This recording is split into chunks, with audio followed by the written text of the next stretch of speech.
ಅಂಕೋಲದ ಶಿರೂರಿನಲ್ಲಿ ನಡೆದ ಗುಡ್ಡ ಕುಸಿತ ಪ್ರಕರಣ. ಟಿಂಬರ್ ತುಂಬಿದ ಲಾರಿಯೊಂದಿಗೆ ಚಾಲಕ ಕಣ್ಮರೆ. ಲಾರಿ ಜಿಪಿಎಸ್ ಲೊಕೇಶನ್ ಗುಡ್ಡ ಕುಸಿತ ಪ್ರದೇಶದಲ್ಲಿ ಪತ್ತೆ.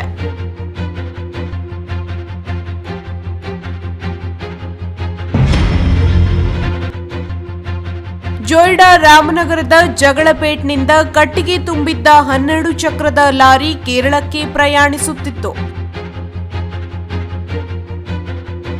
ಶಿರೂರು ಲಕ್ಷ್ಮಣ್ ನಾಯ್ಕ್ ಅವರ ಕ್ಯಾಂಟೀನ್ನಲ್ಲಿ ಕಾಯಂ ಟೀ ಕುಡಿಯುತ್ತಿದ್ದ ಲಾರಿ ಚಾಲಕ ಅರ್ಜುನ್.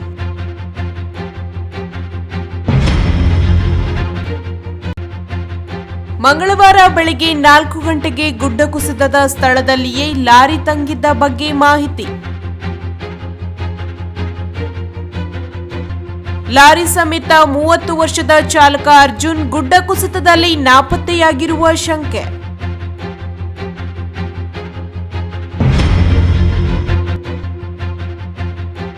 ಕೇರಳದ ಕ್ಯಾಲಿಕಟ್ನ ಮುಬಿನ್ ಎಂಬುವವರ ಮಾಲಕತ್ವದ ಲಾರಿ.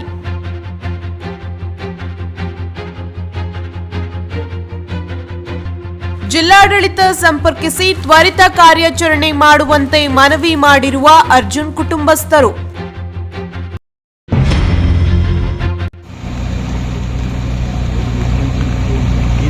ಇವರು ಈ ತರದ ಇನ್ನೊಂದು ಮಷಿನ್ ತಂದು ಡ್ರಿಲ್ಲಿಂಗ್ ಇದು ಹಾಕ್ಬೇಕಂತ